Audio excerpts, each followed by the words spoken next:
ታዛ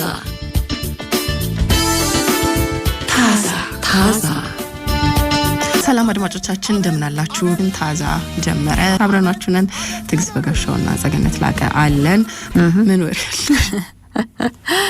ዘና ለማለት እንሞክራለን። ግን ዘና በማለታችን ውስጥ ሁሉ ጊዜ ግን ራሳችንን ደግሞ አሳይመንት እንሰጠዋለን። ቅዳሜን እሁድን የሚቀጥለውን ሳምንት የሆነ ድረገጽ ላይ ምን ተጽፎ ተመለከትኩ። ባሎች ሚስቶችን ለመረዳት ባደረጓቸው ጥረቶች በእነዚህ ታሪኮች ውስጥ ቁም ነገሮችን አግኝተዋል። ብዙዎች ተጋርተዋቸዋል እነኝን ታሪኮች። አንዳንድ የቀልድ የሚመስሉ ባል እንዲህ ያለ ሚስት እንዲመለሰችለት የሚሉ አይነት ታሪኮችን እናያለን። የእውነት አስበዋቸው እንደ ልቦለድ ፈጥረዋቸው ሊሆን ይችላል። ግን በእውነተኛው ዓለም ደግሞ እናወራቸውም ብዬ አላስብም። ችግር የሚሆነው ምንድነው? ቀለል አድርጎ የማውራት እና በግንኙነታችን ውስጥ ንግግርን የመለማመድ ነገር ወደ ጸብ የማምራቱ ነገር ነው በደንብ የተነገረን ወይም የተለማመድ ነው።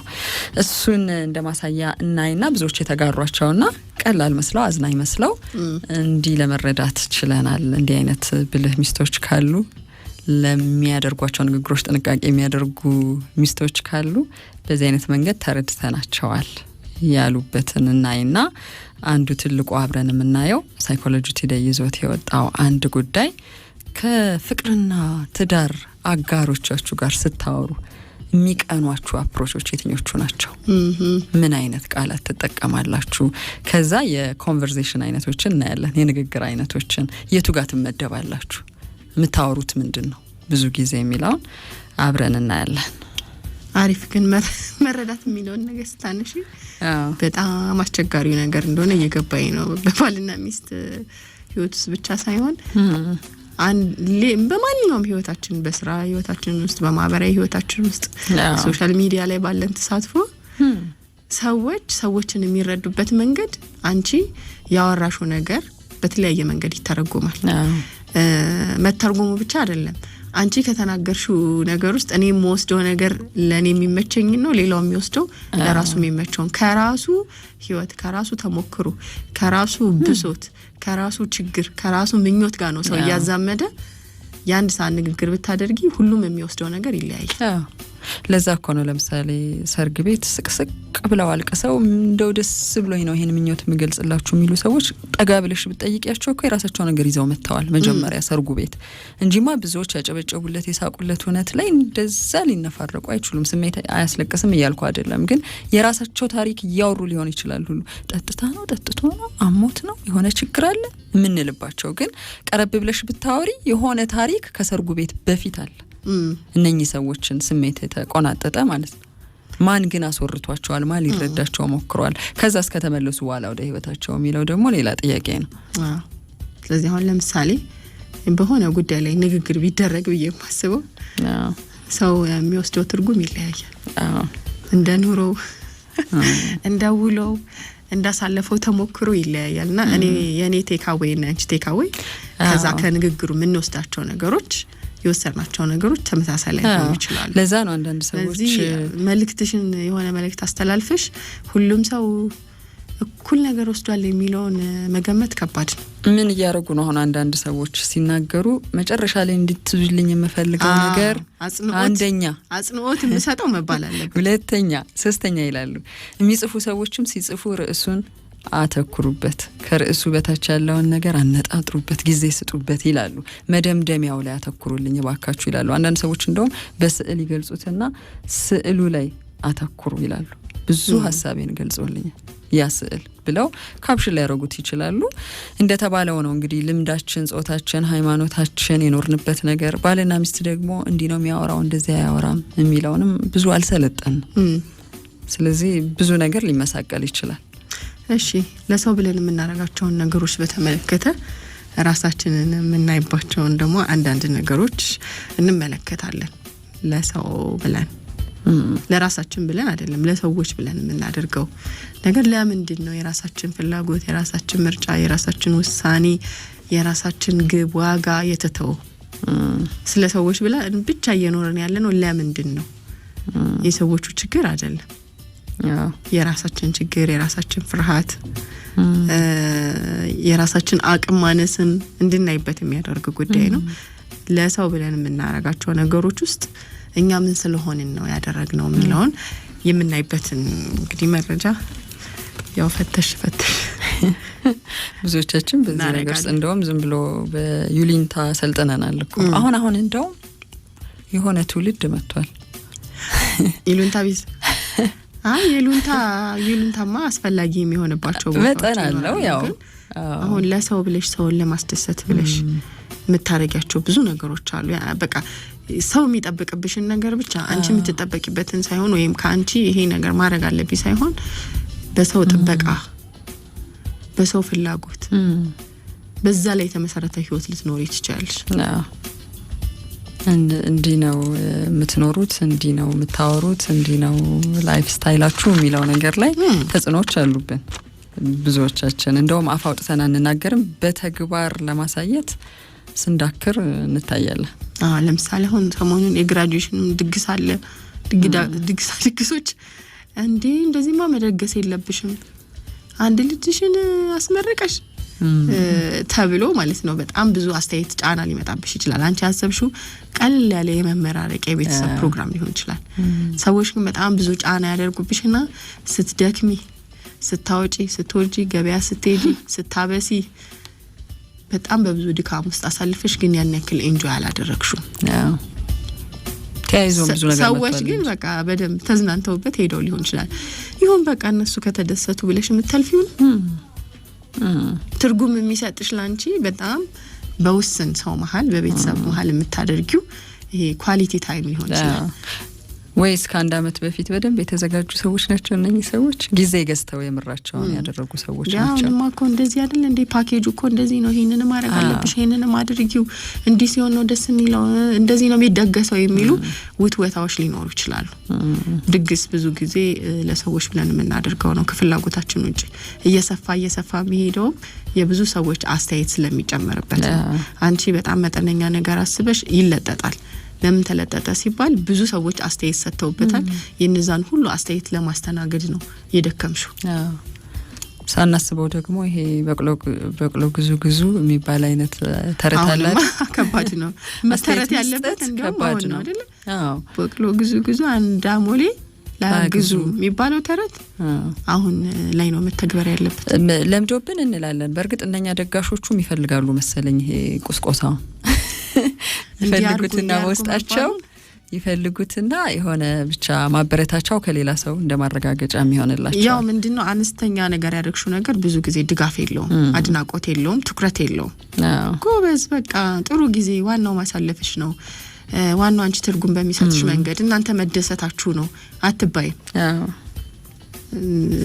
ዲስከሬጅ ትደረጊያለሽ አይደለ እንዴት ማለት ሳፋ አርገሽ እንዴት ሳጠሪን ሳንገኝ ምን ጎሎብሽ ነው የሚልም ነገር ሊመጣ ይችላል እና ብቻ በሰፊው የተደረገው ነገር ነው ብዙ አድናቆትና ሙገሳ ያለው አንዲት እናት ምን ሲሉ ሰማሁኝ ብዙ ከተለያየ አካባቢ የመጡ የሚያግዟቸው ሰዎች አሉ ባለሙያዎች ትላልቅ ድግስ ይኖራቸውና የለም በቃ እድሜሽም ሄዷል ያመመሽም ጭምር ነው ወጪውም ከባድ ነው አሁን ኑሮ ሰብሰብ እናድርገው ይሄ ካንዱ ወረዳ እስከ አንዱ ወረዳ አይነት ነው ጥሪው ምንም አትጨነቁ አለ ሁሉም ነገር ድስቱም አለ ድስቱን የምትሰራውም ሴት በሽናት አንድ ድስት ለ3-4 ሰው በቂ ነው ይሄ ኔትወርካቸውን ያውቁታል ያላቸውን ሪሶርስ ያውቁታል ከዛ ደግሞ ይሄ በውጤቱ ያላቸውን እርካታ ያውቃሉ በዛ አይነት ደረጃ እርግጠኛ ሆነን ከሆነ ብዙ ጊዜ ነው ይላልው በዛ አይነት ደረጃ እርግጠኛ ሆነን እርካታው የሚያኖረን ከሆነ እርካታው ትዝታ የሚሆንልን ከሆነ መጨነቅ የለብንም ግን አብላጮቻችን የቱ ጋር ነው የምንወድቀው አብላጮቻችን 3 ሰው ነበር ያሰብኩት እንደው 10 ሰው ነበር ያሰብኩት አይገርምም እንደው 100 ምናምን ሰው ግልብጥ ብሎ የመጣው ሰው ሳይጠራ አይደለም እቺ ጥሪ ደርሶት ነው ጥሪም ደርሶሽ እኮ ላትጂ ትችያለሽ አንዳንዴ እና 100 ምናምኑ ሰው የምር ለ100 ምናምን ሰው አዘጋጅታለች ማለት ነው ያቺ ሴት በእርግጠኛ ነው ብቻ ፕሮሰሱን ሂደቱን ራሱ ታስቢው የደጋምሽው ነገርና አንቺ የፈለግሽው ነገር ጋር ላይገናኝ ይችላል ስለዚህ ሪሊኛ በእውነት የፈለግነው ነገር ምንድነው ነው እዛ ድግስ ውስጥ ምን እንዲሆን ነበር የፈለግነው የሚለውን አልመለስንበትም እኛ የፈለግነው ነገር ሌላ ነው ግን ሰዎች የፈለጉትን ነገር ነው ያደረግንላቸው ስለዚህ ሰዎች ኤክስፔክቴሽን ለመሙላት ብለን የምንኖረው ነገር ሰዎችን ለማስደሰት ወይም ሰዎች በጠበቁ መንገድ ለመገኘት ይሆናል። ለሰው ብለን ያደረግናቸውን ነገሮችም እንድናያቸው ነው። ለዛ ነው እንግዲህ ትንሽ ብልጥ መሆን የሚፈልግ ጊዜ ነው አሁን።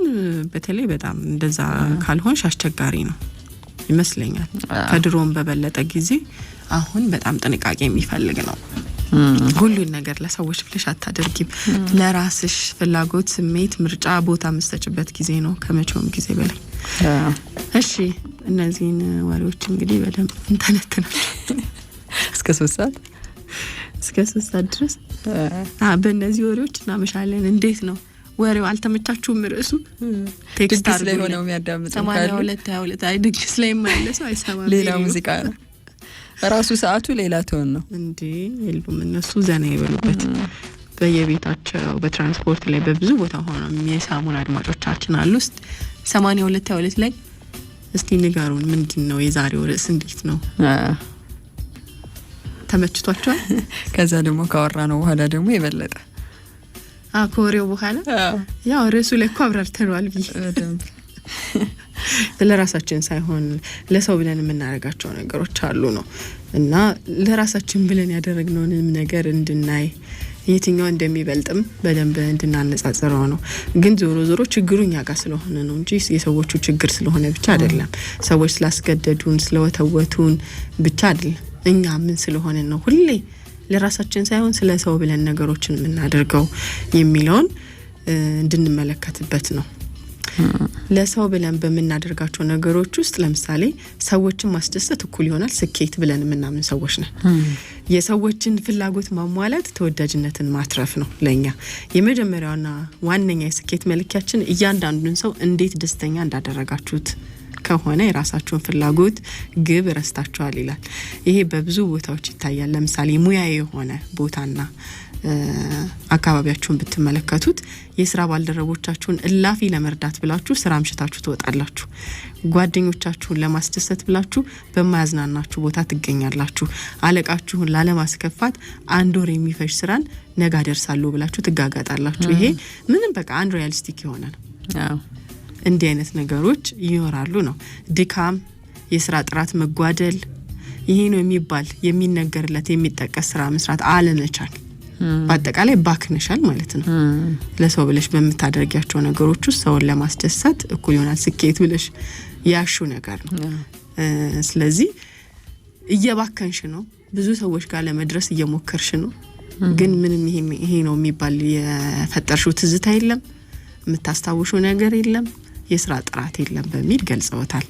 እና ስኬት ሁሉን ሰው ማስደሰት አይደለም፣ ለኛ ዋጋ ያለውን በአግባቡ መስራት መቻላችን ነው የሚለው ላይ በደንብ ትኩረት ካላደረጋችሁ ሁሌም እንግዲህ ይሄንን ለሰው ብለን በመናደርጋቸው ነገሮች ሰዎችን ማስደሰት እኩል ይሆናል ስኬት ወይም ደግሞ የሰዎችን መወደድ ማግኘት ተቀባይነትን ማግኘት የሚለውን ነገር ይዘን እንቀጥላለን ማለት ነው። ለሰው ብለን እየኖርን ከሆነ ሌሎች የሚሉትን ያሉንን ካልሰማን ካልተገበርን ሊተውን ይችላሉ ብለን የምንፈራ ከሆነ ማለት ነው። ለምሳሌ እነዛ ሰዎች የሚፈልጉትን ካላደረጋችሁላችሁ አይፈልጉኝም፣ ካልፈለጉኝ ደግሞ ብቸኛ ሆናለሁ የሚል ፍርሃት ካለባችሁ ሰውን ለማስደሰት ብለው ለሰው ብለው የሚኖሩ ሰዎች ሌሎችን ማስደሰት የሚፈልጉት ለሌሎች ማድረግ የሚፈልጉት ይተውኛል፣ ብቸኛ ሆናለሁ፣ አይወዱኝም በሚል ፍርሃት እንደሆነ ጥናቶች ገልጸዋል ይላል። እና ሁሌም እናንተ እንድትታዘዙ እናንተ እንድታደርጉ ከናንተ ቦታ ይሄ የሚጠበቅባችሁን ግንኙነት በማስመልከት ሁሌ እናንተ ተጠንቃቂ እናንተ አሳቢ ብቻ ሆናችሁ የምትገኙበት ግንኙነት ከሆነ ይሄ ግንኙነት ያን ያክል ዋጋ ሊሰጠው የሚገባ ግንኙነት አይደለም፣ እውነተኛ ግንኙነትም አይደለም ብለው ገልጸውታል። ሰዎች ከእናንተ ጋር ለመሆን ምርጫ ሲኖራቸው ነው የሆነ ነገር ስላደረጉላችሁ ሳይሆን እናንተ ማሰብ ያለባችሁ ወይም ደግሞ የሆነ ይሄን ነገር ሳደርግ ይሄ ነገር ይደረግልኛል ብለን የምንጠብቅ ሰዎች ከሆንን ነው ሁሌ ሰዎች ለሰዎች ብለን ነገሮችን የምናደርገው። ነገር ግን ምንም ነገር አናደርግኛ የሰዎች ምላሽ ምንም ይሁን ምን ግን ግንኙነታችንን የምናስቀጥል ሰዎች መሆን መቻል አለብን። ወይም ደግሞ አይ ብለው እኛ ሳናደርግላቸው ሳይመቸን ሲቀር የሚያኮርፉ ሰዎች ከሆኑ ወርዛ ያደርግም ግንኙነት። ያንን ለመለካት ሞክሩ። በዛ ደረጃስ ያስደሰቱ መቀጠል ይቻላል ወይ? አቅም አለ ወይ? እሱን በደንብ እንዲያውት። ስለዚህ አንዳንዴ ግንኙነቶቻችንን እንድንፈትሻቸው ነው። ምን አይነት ግንኙነት ውስጥ ነው ያለነው?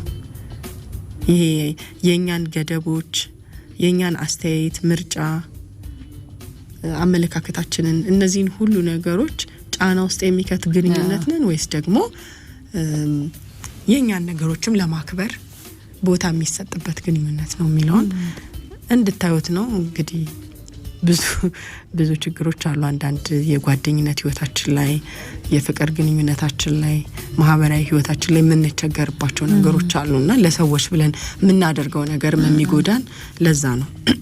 ከአንድ ሰዎች ጋር እንደ ቁጭ ብለን ስልክ ተደወለለት ሰውየውና ከ12 ሰዓት በኋላ ግን ከአንድ ስራ ከወጣን በኋላ ነከሌ ፈልገውናል። አይ አልችልም ነከሌን ማግኘትና አሁን የሰማሁት ይሄን መረጃ አለ።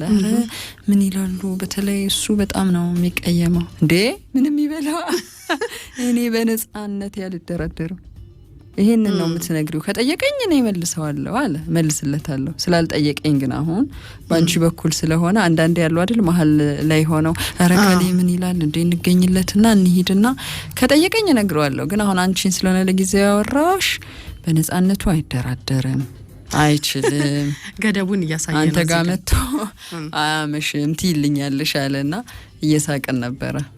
ስለዚህ ይሄ ለዚህኛው ቅድሚያ እንስጥ ነው። መጀመሪያ የተያዘ ፕሮግራም አለ። እሱ ምን ይለናል ብለሽ እንድትሄጂ ነው፣ እንድትካንሰል እንድታረጊ ነው። እንደው የቤተሰብሽም እኮ ሊሆን ይችላል። ቤተሰብሽ ጋራ መገኘት ያለብሽ በጣም ኢምፖርታንት ኢቨንት ኖሮ ሰዎች ወይም ጓደኞችሽ እዚህ ቦታ መገኘት አለብን ብለው ገፋፍተውሽ ሊሆን ይችላል። ስለዚህ የተባለው የቀድሞ ከኔና ከጓደኞች የሚለው ነገር የሚመጣው እኮ እንደዚህ አይነት አጣብቂኝ ውስጥ ምገቢው ለየትኛው ነው ዋጋ የሰጠሽው አንቺ? ሰዎች ባሳረፉብሽ ተጽዕኖ ወይም ደግሞ እነዛ ሰዎች ይሄ ከምን ይመነጫል? ቀድም እንደጠቀስ ነው ካላደረኩኝ እነዚህ ሰዎች ከዚህ በኋላ ጓደኛ ያደርጉኝም አይደለ? በቃ ግንኙነታችን ጥሩ አይሆንም፣ ይተውኛል የሚሉት ፍርሃቶች ናቸው። ካልቀጠለም እኮ እየታዘዝሽ እየተገዛሽ ትኖሪያለሽ። ልክ አልነበረም ግንኙነቱ የሚለው ነው። ቤት ይሄ ነገር ኖሮ እንዴት እዚህ ጋር እንሄድ እንልሃለን የማይል ግንኙነት ነው ማለት ነው። ጥያቄው ራሱ መምጣቱ ነው የሚገርመው። ግን መጀመሪያ ፍቃድ ነበረበት። ከዛ መጀመሪያ ፍቃድ ከሰጠሽ ደግሞ ይቀጥላል። ስለዚህ ሁሌ እንደዚህ አይነት ነገር ከሆነ ግንኙነቱ በዚህ መንገድ የሚገለጽ ከሆነ ኪፕ ማድረግ ይሄንን ግንኙነት ማስቀጠል ዋጋ አለ ወይ ብላችሁ ለመመዘን ሞክሩ ነው ለሰው ብላችሁ። ከዛ ሌላው የምታደርጉት በምንም ሁኔታ ግጭትን አትፈልጉም፣ መጋፈጥ አትፈልጉም። ለራሳችሁ ብላችሁ እኮ አይደለም፣ ሌላው ሰው እንዳይጎዳ ነው፣ እንዳይጨነቅ ነው። የዚህ ጽንሰ ሐሳብ ላይ የቡድሃ ፍልስፍና ተቀምጧል ይላል። ኢዲየት ኮምፓሽን ይለዋል። ግጭትን መተውና ሰዎች የፈለጉትን ነገር መስጠት፣ ምክንያቱም ሊያዝኑ፣ ሊቸገሩ፣ ሊጎዱ ይችላሉና ያንን ማየት አልፈልግም ማለት ይሄ እውነተኛ ደግነት አይደለም ነው። አስፈላጊ የሚባሉ ንግግሮችና ውይይቶችን ያለማቋረጥ ስንሸሽ ወይም ስታስወግዱ የናንተን ሰላም ለማስጠበቅ ብላችሁ ሰዎችን የናንተን ፍላጎት ምን ዋጋ እንዳለው እንዲማሩበት እያደረጋችሁ አይደለም።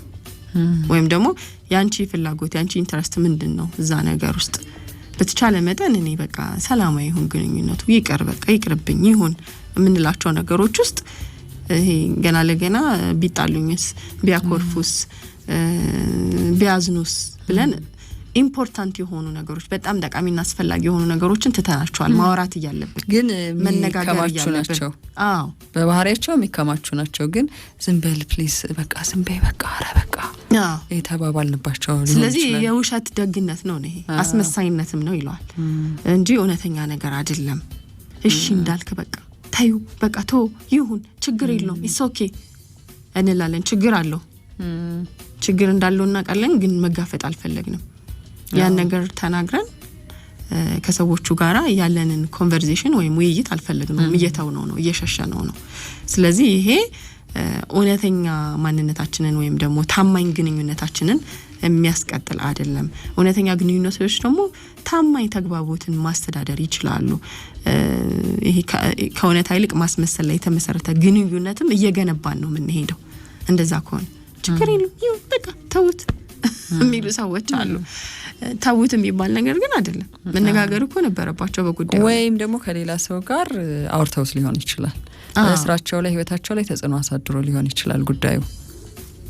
ስለዚህ ለሰዎቹ ብለን ነው በቃ ሰዎቹ ቢብቶስ በቃ ባይሰሙት እነሱ ሊጎዱ ይችላሉ። ይሄንን መጋፈጥ አይችሉም። ይቅርብኝ እኔ ልጎዳ ነው እኔ ልጎዳ የሚለው ነገር ምንድነው የሚያሳየን? የእውነት ደግ ስለሆነ ነው ጉዳዩ እንዲወራ እንድንነጋገርበት እየፈለግን ግን ይቅር ብለን ትተናል።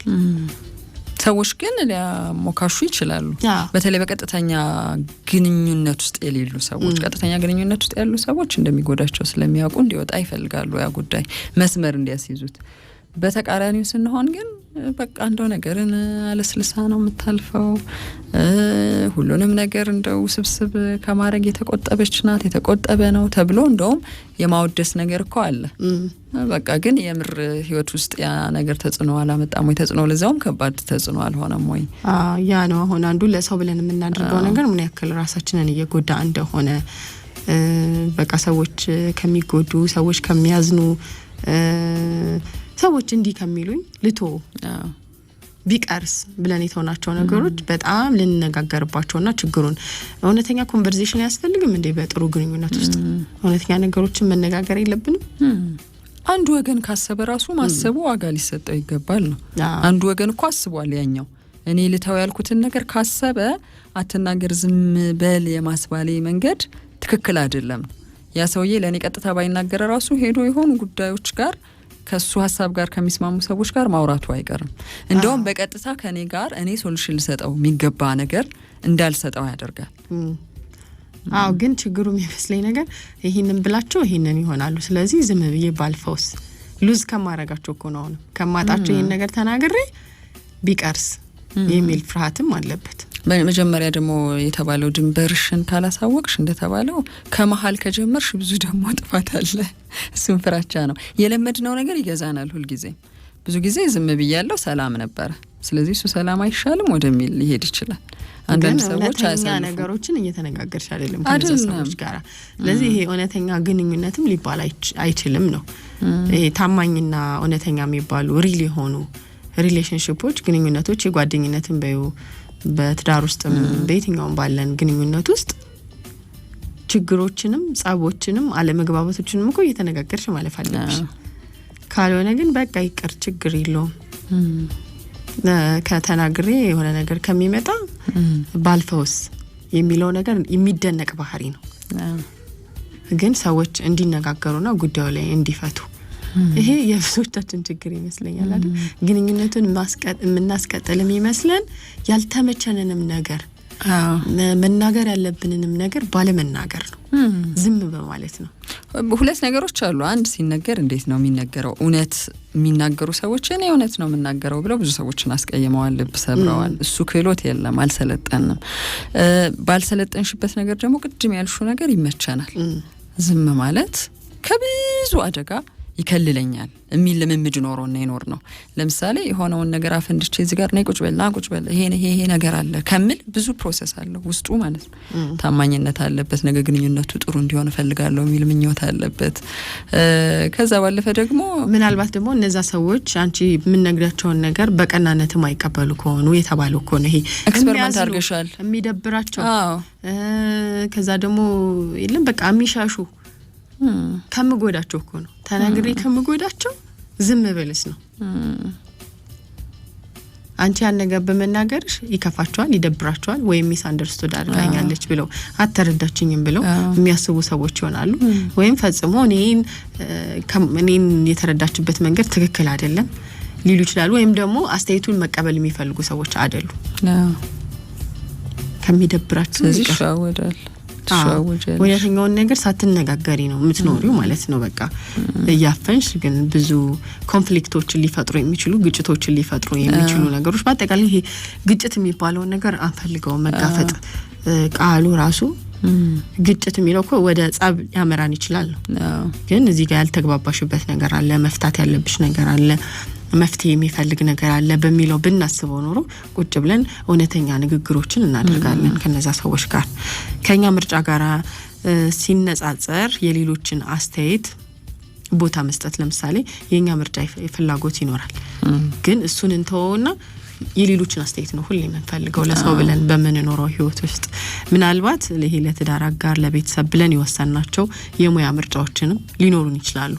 ጓደኞቻችን ሊያደንቁት ይችላሉ በመንለው መንገድ ቤታችንን ማስዋብ፣ ወይም ደግሞ ይመጡኮ ጓደኞቼ ይሄን ሶፋ ሊወዱት ይችላሉ፣ ይሄን ጠረጴዛ ሊወዱት ይችላሉ ብለሽ የነሱን ምርጫ ነው የተከተልሽው፣ የነሱን አስተያየት ነው ዋጋ የሰጠሽው። ይሄ ለሰው ብለሽ የምታደርጊው ነገር ውስጥ አንዱ የኛ ምርጫ አይደለም፣ ግን የሌሎችን አስተያየት ነው ቦታ እየሰጠንበት ያለ ነው የሚለው እነዚህ ነገሮች ላይ ይገለጻል ነው ጥያቄው።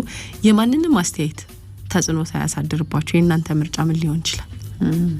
ምንድን ነበር የእናንተ ምርጫ?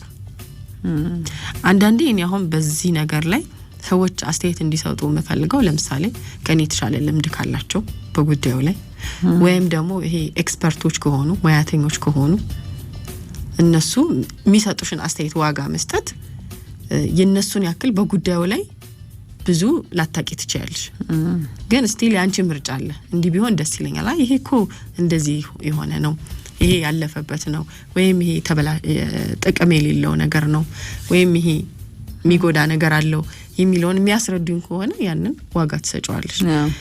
ግን ያው የሌሎችን ምርጫ ነው ሁሌ የምንከተለው። የኛ ምርጫ ቦታ የለውም። እያንዳንዱ ነገራችን ላይ፣ ውሳኔያችን ላይ፣ የሙያ ጉዟችን ላይ፣ የእቃ ምርጫችን ላይ፣ የመዝናኛ ምርጫችን ላይ ብዙ ነገር ስናየው በሰዎች ፍላጎትና ጫና ወይም ገፋፊነት ያደረግናቸው ነገሮች ይበዛሉ። አሁን ደግሞ እውነት ለመናገር በደንብ ጠቧል ምንተያይበት ነገር ብዬ አስባለሁ። ጠቧል ማለት ለምሳሌ 2-3 ጎረቤቶቻችንን ነበር ልናይ የምንችለው፣ ወይም ጓደኞቻችንን፣ ወይም ቢሮ ስንመጣ ያሉ እዛው አብረውን ስራ የሚሰሩ ሰዎችን። አሁን ሶሻል ሚዲያ አለ። ለሁሉም ነገር ሰዎች በሆኑ ጉዳዮች ላይ ያስቀመጧቸው ሀሳቦች፣ በሆኑ ጉዳዮች ላይ ሰሯቸው ስራዎች፣ በሆኑ ነገሮች ላይ ይሄ ቢሆን ጥሩ ነው ያሏቸው፣ ያው ጥሩም መጥፎም እንዳለ ሆኖ፣ ስለዚህ ሳናስበው የማጆሪቲ ወይም ይሄ እንደ ምርጫ እናድርገው ብንል ብዙ ሰዎች የተሰባሰቡባቸው ነገሮች የኔ ህይወት ጋር መደገም አለባቸው የሚል የውሳኔ ነገር አለን። ይሄማ እኔም ላደርገው የሚገባ ነው፣ እዚህ ቦታማ እኔም ልገኝ ይገባል፣ ይሄን ስራማ እኔም ልሰራው ይገባል፣ ይሄንማ እኔም ልለብሰው ይገባል የሚሉ ዲስፕሌዮችን በደንብ ሰጥቷናል። አንዳንድ ጊዜ ይሄ ለሰው ብለን የምንላቸው ነገሮች እኮ መነሻም አላቸው። የቱን ነገር አይተን ነው፣ ማምን ብሎን ነው፣ ተጽዕኖ ፈጥሮብን ነው። ከዛ ደግሞ መልሶ ያንን በማድረግሽ ውስጥ ፍርድ ይሰጥሻል። ወይ ጥሩ ነሽ ትባያለሽ፣ ወይ አሁን ለምሳሌ እንዳልሽውን ብዙ ትሬንድ ያደረጉ ነገሮች ከሆኑ እንደው አለባበስሽ ላይ እንኳን ቢሆን ፋሽን ተከታይ አይደለችም መባልን ላትፈልግ ይችላልሽ። ሁሌ ተመሳሳይ ነገር የምታደርግ ወይም ደግሞ ይሄን ያክል የሚስብ የማይማርክ ነገር ያላት የሚለውን ነገር ብዙ ሰው የተስማማበት ነው። ግን ብዙ ሰዎች ያደረጉት ያሉትን ነገር እኔ ያደረኩት አይደለም። ስለዚህ ሰዎች ያደረጉትን ነገር ማድረግ ነው ትኩረትም አድናቆትም የሚያሰጠው በሚለው ቦታ ላይ ልትገኝ ትችላለሽ። ግን ላንቺ የትኛው ነው ስሜትና ትርጉም የሚሰጥሽ የበለጠ? ቁጭ ብሎ ማሰብ ይፈልጋል። ቁጭ ብሎ ነው ጥያቄው። የማንንም አስተያየት ተጽዕኖ ውስጥ ሳትገቡ የእናንተ ምርጫ ምን ሊሆን ይችላል የሚለው መልሱ ነው። በዚህ ተጽዕኖ ውስጥ በተደጋጋሚ የምትወድቁ ከሆነ እና ሰው ላደረገው ነገር ሰው ይህንን አድርጉ፣ ይህንን ልበሱ፣ ይህንን ተመገቡ፣ እዚህ ቦታ ተዝናኑ እያለ ጫና የሚያሳድርባችሁ ከሆነና ያንን ምርጫ እየተከተላችሁ የምትኖሩ ከሆነ የትኛው ነው የእናንተ ከዛ ተጽዕኖ ውጪ ምርጫችሁ? የቱ ነበረ? የወደዳችሁት የቱ ነገር ነበር? እነዚህ ተጠቅሰዋል። እንግዲህ ለሰው ብለን ከምናደርጋቸው ነገሮች ውስጥ አንዳንዴ እነኛ አሁን ያልሻቸውን ነገሮች ሳናቅ እያደረግን ደግሞ የምንኖር እንኖራለን። ከፊሎች ደግሞ እየተጨነቁ ያመማቸውም ጭምር ወይኔ እንዲህ ብላይ ነበር ከሊት እነ ከሊኮ እንዲያርጊው ብለው ነበር ይሄንን ስራ እነሱ እንደፈለጉት ሳላደርግ ወይም ሊሉኝ ነው የመጡት ወይኔ ጉዴ እያሉ የሚሸማቀቁ ለነሱ ግን እኮ አይነግሯቸውም። እየተጨነቁ ነው በቃ እናንተ የምትፈልጉትን ነገር እናንተ ደስ የምትሰኙበትን ነገር እንዳደርግ እየገፋፋችሁ ነው እኮ። አሁን ቅድም የጠቀስ ነው ለምሳሌ ጓደኛ ጣለው የሚል ፍርሃት ነው። እነሱ ያሉትን ካልሰማው ካልታዘዝኩላቸው ብቻዬን ልቀር ነው። ያው ከብዙሃን ጋር መስማማት ሁሉ ጊዜ ሰላም ነው ያልነው እኮ ነው ቅድም። ከብዙሃን ጋር ስንስማማ በቃ ዋው ይባላል። ስለዚህ ያልኩሽ አሁን ሶሻል ሚዲያ ላይ ብራቮ ተቀላቀለች ወደዚህ ክለብ ይባላል። በሀሳብ ከተስማማሽ በሆነ የተባለው ስታይል ከተስማማሽ ሊሆን ይችላል። ወይም ይሄን ሀሳብ ትቼ እዚህ ጋር መጥቻለሁ ብለው ራሳቸውን ይፋ ያደረጉ ሰዎች ጭብጨባ አለ፣ ፍርሃት አለ። ልክ ነው። እንደዚህ አይነት ፍርሃት አለብን። ለምሳሌ ሰዎችን ለማስደሰት ብለን በምናደርገው ነገር ብዙ ሰው ተቀባይነትን ለማግኘት ተቀባይነት ማግኘት ደግሞ ስኬት ነው በቃ ብለን በማሰብ ውስጥ እኛን የማይገልጽ የኛን ቫልዩ ጋር የሚጻረሩ አመለካከቶችን ሁሉ ደጋፊ ሆነን ልንገኝ እንችላለን። ስለዚህ ይሄንን ፍርሃት ነው እንግዲህ አውልቃችሁ ጣሉት እና እንዲህ አይነት ነገሮች ትክክለኛ የእናንተ ምርጫ፣ ፍላጎት፣ ውሳኔ፣ የህይወት ቫልዩዎችሁን ግባችሁን ሊገልጹ አይችሉም። መጨረሻ ላይ እኔ ምንድን ነኝ የሚለውን ነገር እናንተን ዲፋይን የሚያደርጋችሁ ነገር አይኖርም ማለት ነው። አብዛኛው ነገር ስለተው ብለሽ የኖርሽው ነገር ነው። አንዳንዶቹ ነገሮች ደግሞ የምርም ሰዎቹ እንደጠበቅነው የተደሰቱባቸው ላይሆኑ ይችላሉ። ራሱ ኖቲስ ያደረጓቸውም ላይሆኑ ይችላሉ። እንደውም ሌላው ኪሳራ ደግሞ ይሄ ነው። ቢያንስ ለሰዎቹ ስሜት ብለን ላይ ያደረግናቸውን ያላቸው ነገሮች ውድቅ ሊሆኑ ይችላሉ። ለምሳሌ ቤተሰብ ቆንጆ ሴሬሞኒ አዘጋጅቼ ባለቤት የተነስተው ከጓደኞቹ ጋር የሆነ ቦታ አምሽቶ ቢመጣ ቢያመሽም ባያመሽም ችግር የለውም ያሉ ጓደኞች ሊሆኑ ይችላሉ። ስለዚህ ሁለት ኪሳራ አይሆን። እነሱን አስደስታለሁ ብለው ነበር ያለው ተሸማቆ፣ ግን ምንም ጉዳያቸው አይደለም መኖሩም አለመኖሩ። ቤት ውስጥ ግን ይፈለግ ነበር ያ ሰውዬ። እንዲህ አይነት ነገሮች አሉ ከራሳችን ህይወት ጋር እንድንጋጭ የሚያደርጉ በብዙ ህይወታችን ውስጥ ይገለጻል። ብቻ ያው አንዳንዴ ምንድነው የራስሽ ምርጫና ፍላጎት ስትኖሪ እንዳፈንጋጭ መታየት በሚለው መታየት የለበትም አይደል? እንዴት ማለት ብዙዎቻችን እንዲያለን እሷ እንዴት እንዲትላለች በቃ ከሷ አትስማማም፣ አፈንጋጭ ነገር ነው ያለው። በቃ ሁሉ ጊዜ ደግሞ የራሱን ነገር ለማሳየት ይሞክራል። ግን በጅምላ የተነዳንባቸው ብዙ ነገሮች አሉ። በጅምላ ውሳኔ የሰጠንባቸው፣ በጅምላ አስተያየት የሰጠንባቸው፣ በጅምላ የመረጥናቸው ነገሮች አሉ። ስለዚህ የኛ ዩኒክ ነገር መታየት እኮ አለበት አይደል? የኛ የተለየ ነገር ምንድነው? የኛ ፍላጎት ምንድን ነበር? እዛ ጅምላ ግርግር ውስጥ ተነጥለን መውጣት መቻል አለብን። በሐሳብም በሸቀጥ ምርጫም በጓደኛ ምርጫም በተለያዩ ምርጫዎቻችንና ውሳኔዎቻችን ውስጥ ለሰው ብለን ያደረግናቸውን ነገሮች ማየት ያስፈልጋል። ለራሳችን ብለን ያደረግነው ምንድን ነበር? ከሰው አስተያየት፣ ፍላጎት፣ ምርጫ ውጪ፣ ጫና ውጪ ምን ነገር አደረግን ለራሳችን? የትኛው ነው የሚበዛው የሚለውን እንድናየው ነው እንግዲህ። ልብ ያለው ልብ ይበል።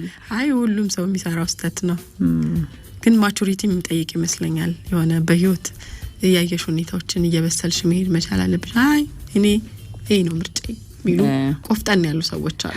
ለምሳሌ ራሳቸውን ሲያስተዋውቁ ቅድም እንዳልኩሽ አይነት ሰው ነጻነቴ መጨረሻው ሀብቴ ነው የሚሉ ሰዎች አሉ። ግን ያ ነጻነት ማለት ያንን ነጻነት ለማግኘት እነዚህ ሰዎች ብዙ ዋጋ ከፍለዋል፣ መስዋዕትነት አለ። ለምሳሌ ብዙ ጓደኞች ኖሯቸው እነዛ ጓደኞቻቸው የሚፈልጉትን ሳይሆን እሳቸው የሚፈልጉት ነገር ኖሮ አይ በቃ ይሄ ነው ምርጫዬ ብለው ተነጥለው ሊሆን ይችላል እኮ አይደል? ተገለው አግልሏቸውም ሊሆን ይችላል። መገለልን ማናችንም አንፈልግም። መታውን ሪጀክት መደረግን ማናችንም አንፈልግም። እሱማ በድግግሞሽ እኮ ነው የምትሰሪው። እና ያንን ማንነትሽን እስካልተቋቋምሽ ድረስ እዚህ ነጻነት ላይ መምጣታችን ማንነትሽን በድግግሞሽ ነው የምትሰሪው። እኔ ምንድነው አብሮሽ ለሚኖር ሰው ትግስት እንዲናት መባል ከብዙ ጊዜ በኋላ የሚመጣው ባንዴ አይደለም የሚመጣው። አንዳንድ ሰዎች ትንሽ ዛሬ አይተውሽ የሆነ ነገር ሊያወሩ ይችላሉ ሮጠው ሄደው፣ ግን የሆኑ አመታት በድግግሞሽ በተደጋጋሚ ያረኩት ያወራሁት ነገር ነው አንቺ ጋር የሚቀመጠው። እዚህ ነገር ላይ እንዲናት ትግስት፣ እዚህ ነገር ላይ ውሳኔዋ ይሄ ነው፣ ስትመርጥ እንዲናት፣ ሀሳቦች ላይ ያላት አቋም እንዲ ነው ሚል አለን እኮ ማንነት። ይሄ አቅራቢያ ያለ ሰው ያውቀዋል ቤተሰቦቻችንን ጨምሮ። እና አሁን በነጻነቴ ያልደራደርም ሲል ሰው ያልተገደቡ ነገሮች ላይ እንቀሳቀሳለሁ ሚል ሊመስለን ይችላል። በመመርጠው ምርጫ ላይ፣ በስራዬ ላይ፣ በማከናወናቸው ነገሮች ላይ ቅድም የተባለው በጊዜ ላይ ለምሳሌ ያ ሰው ቢያኮርፍ ምንድነው ምላሻቸው? እነዚህ ሰዎች እንሽቆጠቆጣለን ብዙ። ወይኔ ያስቀየምኩት እኮ በቃ ተቀየመኝ፣ አኮረፈኝ። ቀጥሎ በቃ ግንኙነታችን አደጋ ውስጥ ሲገባ ይታየናል። ሰው አጣው ልንል እንችላለን። ማጣት የሌለብንን ሰዎች ማጣት የለብንም። እስከሚገባን ጥግ ድረስ ሄደን እነዛ ሰዎችን ለምን ከኛ መራቅ እንደፈለጉ ወይም ደግሞ ካስቀየምናቸውም ይቅርታ ማለት ካለብን ይቅርታ ብለን መመለስ አለብን ወደ ህይወታችን። ምናቀው ነገርም ይኖራል። በአንድ ጊዜ የሚመጣ መቀየምና ማኩረፍ አይደለም። በነገራችን ግን ሁሉንም ሰው ተለማማጭ፣ ሁሉንም ሰው ለማስደሰት መሞከር እነዚህ ሰዎች ከሌሉ እኔ ብቻዬን ልቀር ነው የሚል አይነት በጣም የበዛ ተለማማጭነትና ግራ ጣቢነት አለ። የገነባ ነው ቆንጆ ዋስትና የሚሆነን ሀብት የለንም ማለት ነው።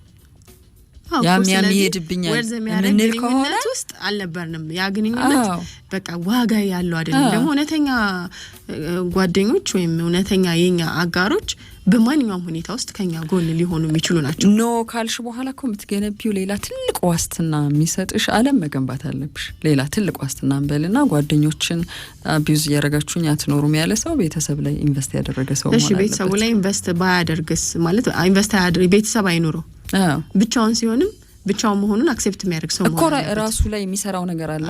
ለብቻ ሲሆን ምንድነው የሚያስደስተው? ለብቻው ሲሆን ራሱን አዳምጦ የሚያዝናናውን ነገር ምን አረገ? ምንድነው ይሄ ካምፓስ ላይፍ ላይ እኮ ያጋጥምሻል። የፒር ፕሬዠር አለ አይደል? ብዙ ሰው የሆነ ነገር ያደርግና አንቺ ግን የተለየ ነገር ሊኖርሽ ይችላል። ለዚህ ሁሉም ሰው እንደዚህ ያደረገ ብቻሽን ዶርም ውስጥ ልቀሪ ትችያለሽ። ያ ነገርን መቋቋማች የምትፈሪ ከሆነ ሁሉም አሁን የዶርም ሜቶችሽ ፓርቲ መሄድ የሚያስደስታቸው ከሆነ አብረሽ ልትሄጂ ነው ማለት ነው። ምናልባት እንደውም ጥፋቱ ከነሱ በላይ አንቺ ህይወት ላይ ሊመጣ ይችላል። እንደዛ ነው የሚሆነው። ግን በቃ ብቻዬን ከመሆን ከሚታውኝ ከነሱ ተቃራኒ ከመሆን በሚል ነው ወደ ማስፈልጊው ህይወት ውስጥ የምትገቢው። ተመሳሳይ ነገሮች፣ ተጽዕኖች፣ ጫናዎች አሉብን። ብቻዬን ከመሆን ከሰው ጋር በቃ እስቲ እነሱ እንደሆኑት ልሆን ወይም እነሱ ያሉኝን ልስማ፣ ልታዘዝ፣ ልቀበል ብለን የምናደርጋቸው ነገሮች አሉ። ግን ሪሊ የኛ ፍላጎት አይደለም። ያ ፍላጎት ያልነበረ ምናልባት ዶርማችን ውስጥ ሙዚቃ እየሰማን መተኛት ወይም ትንሽ አረፍ ማለት ወይም ማጥናት ሊሆን ይችል ነበር። ከዛ ግን ያ የተውሹ ነገር ወይም የናቅሹ ነገር እኮ ያንቺ የበለጠ ሱስ ሊሆን ይችላል። በሱስ ውስጥ ለመያዝ እነሱ ናቸው ተጽዕኖ ፈጣሪዎች ብለሽ ማሰባችሁ። በሱስም ልትያዥ ትችያለሽ። በሄድሽበት ቦታ ላይ የህይወትሽ መስመርም ሊቀየር ይችላል በመጥፎ መንገድ። ብዙ ነገሮች አሉት ለሰው ብለን ባደረግናቸው ነገሮች። ምክንያቱም የኛ ትክክለኛ የራሳችንን ስሜት፣ ፍላጎት፣ ምርጫ፣ ቫልዩዎቻችንን የኛ የህይወት ግቦቻችንን አይተን የምንገባበት ነገር አይደለም። ያ እንግዲህ እንዲሰመርበት ነው። አጽንኦት ካወራነው ነገር ውስጥ ሁሉ አጽንኦት እንዲሰጥበት ነው። እሺ